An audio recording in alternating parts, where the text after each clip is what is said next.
take your time. So, take your time. Huwag ka masyadong magmadali sa buhay-buhay na dito sa mundo. Huwag ka masyadong magmadali dito sa buhay natin dito sa mundo. Take your time. Enjoy mo lang yung mga bagay na dumadating sa'yo. Take your time. Enjoy mo lang yung mga bagay na nararanasan mo ngayon. Enjoy mo. Kung nahihirapan ka, enjoy mo lang. Kung nahihirapan ka dahil ito naman yung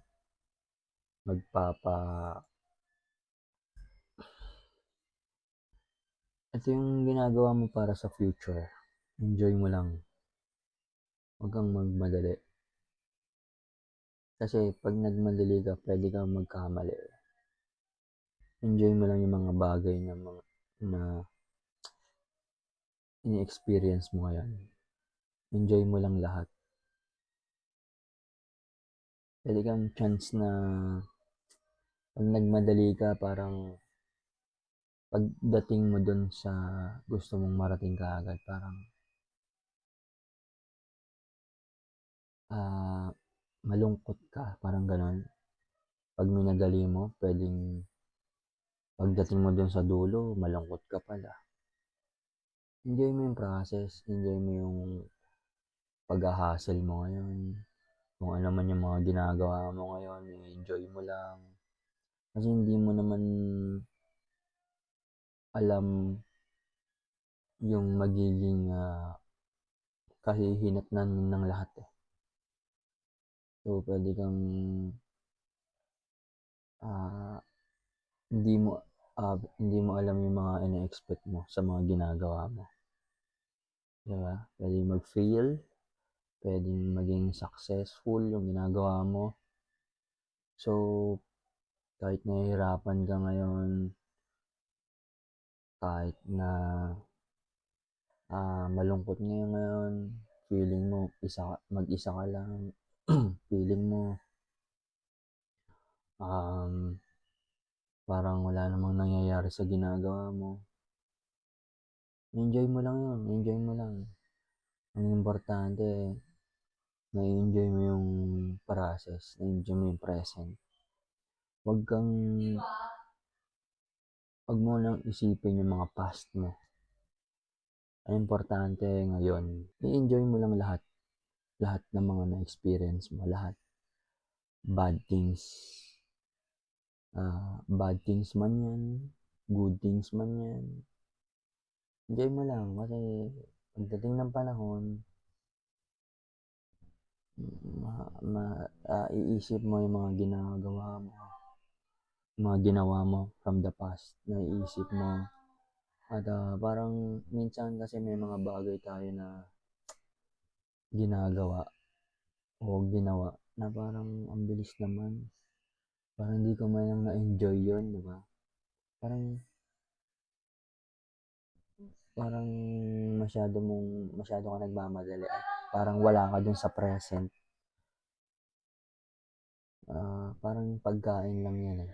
Parang pag nagmamadali kang kumain, parang minamadali mo yung pagkain mo kasi may gagawin ka, parang hindi mo siya nangunguya na maayos, hindi mo siya na-digest sa bibig mo pa lang.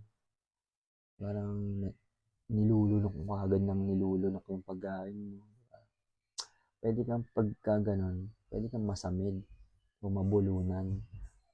So, ganun din kapag sa buhay. Diba?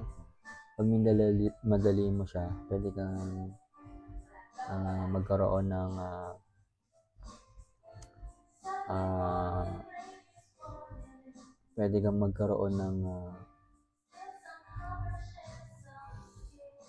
pagkakamali. So, enjoy the process. Enjoy the process. Parang ninanamnam mo. Parang pag nag-enjoy ka kasi sa process na yun, nagkakaroon ka ng satisfaction sa ginagawa mo. Parang nasa-satisfy ka doon na ninanamnam mo ang bawat proseso, ninanamnam mo ang bawat galaw mo. Parang nakakaisip ka, parang nakakapag-function ka rin ng maayos. Experience mo ba yung parang habang ginagawa mo yung trabaho, parang nakakapag-isip ka pa na maayos pag nag-i-enjoy ka. Diba?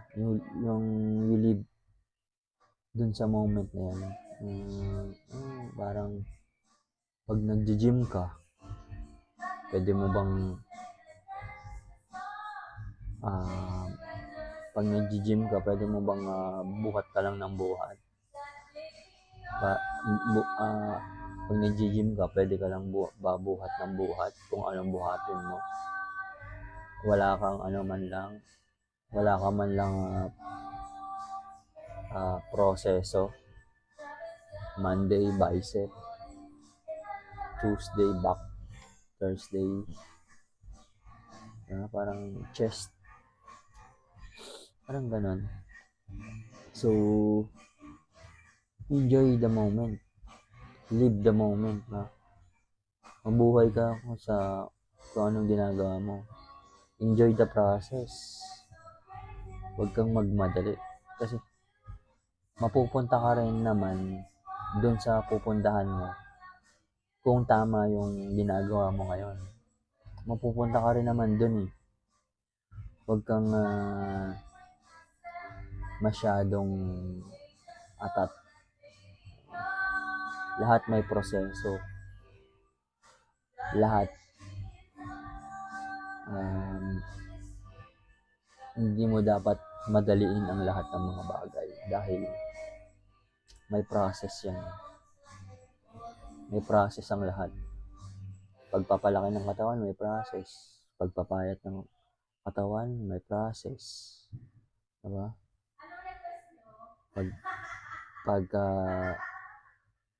Kukuha ng diploma, may process din. Lahat may process. Lahat. May proseso. Punta ka sa ibang bansa, may process. Siyempre, yung pagbibuild mo sa future mo, may proseso. Yung pagbibuild mo ng kung anong gusto mong maging, may process lahat. Kaya, enjoy yung proseso. Enjoy lang. Enjoy mo lang. Diba? Paano kung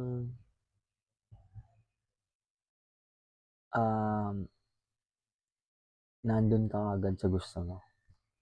Parang walang experience, diba? Paano ka titibay nun? Paano ka magiging smart nun?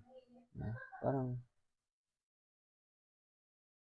dahil wala kang proseso. Tapos di ka pa nag-enjoy. Parang kahit nandun ka na eh. Parang alam mo yun, kahit nandun ka na parang malungkot ka pa rin kasi hindi mo napagdaanan yung hirap, yung experience. Diba? Parang tumaya ka sa loto, nanalo ka ng milyon, after ilang years, wala ka na ulit milyon. Kasi hindi mo napagdaanan yung proseso ng pagkuha ng milyon. Parang winaldas mo na lang agad. Parang hindi ka nahirapan. So, okay lang sa'yo. Hindi mo napag-isipan yung gagawin mo dun sa milyon. Parang ganun yun. So, enjoy the process lang. Enjoy the process. Live with it at maging happy ka. At enjoy mo lahat. Huwag kang magmadali. Okay lang ang lahat. Huwag mong madaliin. Okay lang ang lahat. Okay? So, kung nagustuhan nyo tong video na to at nag-enjoy kayo dito, please subscribe and hit the like button and comment na rin kayo. Peace out.